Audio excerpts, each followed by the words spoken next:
In other words, these are going to be time segments that they're going to have in order to communicate their case to you. The first time segment is 20 minutes, and during that time they'll have the opportunity to build their basic case as they try to convince you that the evidence points either toward atheism or toward Christianity. Now, a word about the time. Both of these men are very passionate about what they believe. They're very enthusiastic about the evidence they want to share with you tonight. And so if they go over the time limit, it is not anything to hold against them. It's just a product of their enthusiasm for what they're doing. So I hope you won't hold it against them, but I hope you won't hold it against me either if I sort of step in when the clock runs down and encourage them to wrap up. Just a word about that. So please now, as we get ready to begin this first 20-minute segment, really engage your minds, give special attention, because you're going to be asked in the end to decide which side presented the most compelling evidence. Keep in mind, the rhetoric is not important. The style of delivery is not important. But the evidence that's going to be presented tonight is very important. So please give your attention first to Dr. William Lane Craig.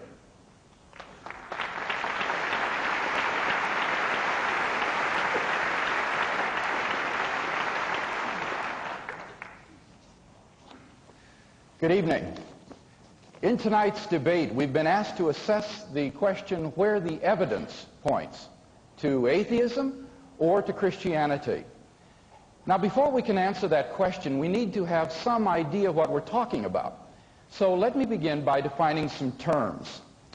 First, by Christianity, I mean the view that God exists and has revealed himself decisively in Jesus Christ. We're not being called upon to debate fine points of doctrine, which Christians themselves differ on, like is the Bible inerrant, or did God use evolution to create living things? These are of secondary importance in comparison with the fundamental truth that God exists and has decisively revealed himself to us in Jesus Christ. Secondly, by atheism, I mean the view that God does not exist. On the atheist view, there is no such being or person as God. Now, the question before us tonight is, when you weigh the evidence for atheism against the evidence for Christianity, which way, on balance, does the evidence point? In support of a Christian answer to that question, I'm going to defend two basic contentions in tonight's debate. Number one, there's no good evidence that atheism is true. And number two, there is good evidence that Christianity is true.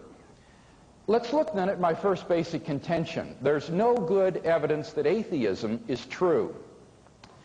The claim that God does not exist is just as much a claim to know something as is the claim that God does exist. Therefore, if Mr. Zindler is to maintain that the evidence points toward atheism, he's got to do more than just say there's no good evidence for God's existence. He must present evidence against God's existence. He's therefore simply mistaken when he says in the Tribune that atheism makes no claims, and so it has nothing to defend. Atheist philosophers have tried for centuries to disprove the existence of God. But no one's been able to come up with a convincing argument. So rather than attack straw men at this point, I'll just wait to hear Mr. Zindler's response to the following question. What is the evidence that atheism is true? Let's go on then to my second basic contention. There is good evidence that Christianity is true. And here I'd like to present 5 lines of evidence which render the Christian faith highly probable in contrast to atheism.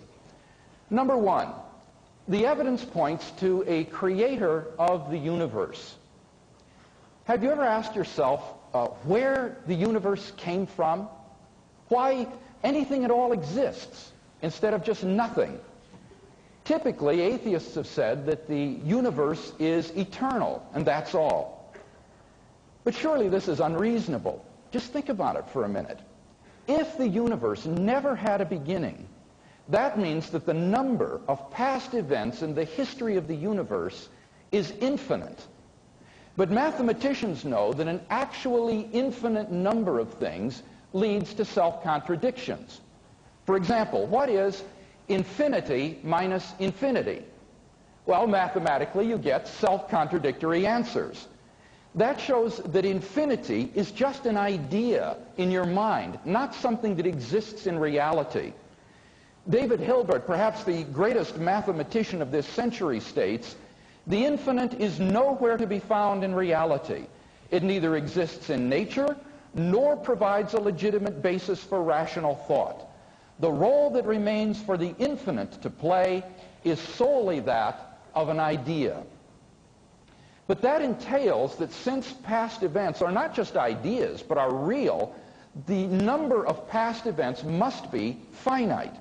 Therefore, the series of past events can't just go back and back forever. Rather, the universe must have begun to exist. This conclusion has been confirmed by remarkable discoveries in astronomy and astrophysics.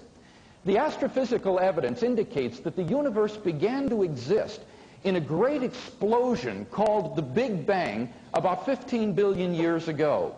Physical space and time were created in that event, as well as all the matter and energy in the universe. Therefore, as the Cambridge astronomer Fred Hoyle points out, the Big Bang theory requires the creation of the universe from nothing.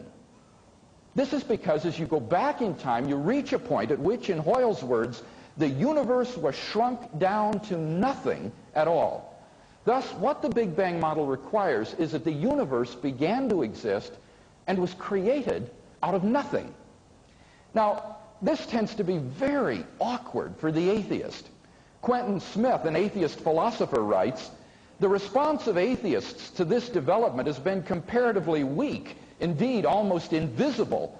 An uncomfortable silence seems to be the rule when the issue arises among non-believers. The reason for the embarrassment of non-theists is not hard to find. Anthony Kenny of Oxford University suggests it in this statement. A proponent of the Big Bang theory, at least if he is an atheist, must believe that the universe came from nothing and by nothing." But that's a pretty hard pill to swallow. Out of nothing, nothing comes. So why does the universe exist instead of just nothing? Where did it come from? There must have been a cause which brought the universe into being. From the very nature of the case, this cause must be an uncaused, changeless, timeless, and immaterial being which created the universe. Isn't it incredible that the Big Bang theory thus points to exactly what the Christian has always believed, that in the beginning, God created the universe? Now, I put it to you, which is more plausible? That the Christian is right, or that the universe just popped into being uncaused out of nothing? I at least don't have any trouble assessing these probabilities. Number two, the evidence points to an intelligent designer of the cosmos.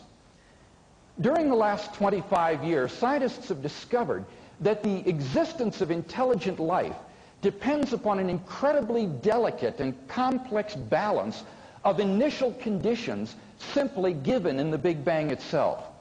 We now know that life-prohibiting universes are vastly more probable than our life-permitting universe. How much more probable? Well, before I give you an estimation, let me share with you some numbers just to give you a feel for the odds. The number of seconds in the history of the universe is around 10 to the 18th power. That is, 10 followed by 18 zeros. The number of subatomic particles in the entire universe is said to be about 10 to the 80th power. Now, with those numbers in mind, consider the following. Donald Page, one of America's eminent cosmologists, has calculated the odds of our universe existing as 1 out of 10 billion to the 124th power. A number which is so inconceivable that to call it astronomical would be a wild understatement.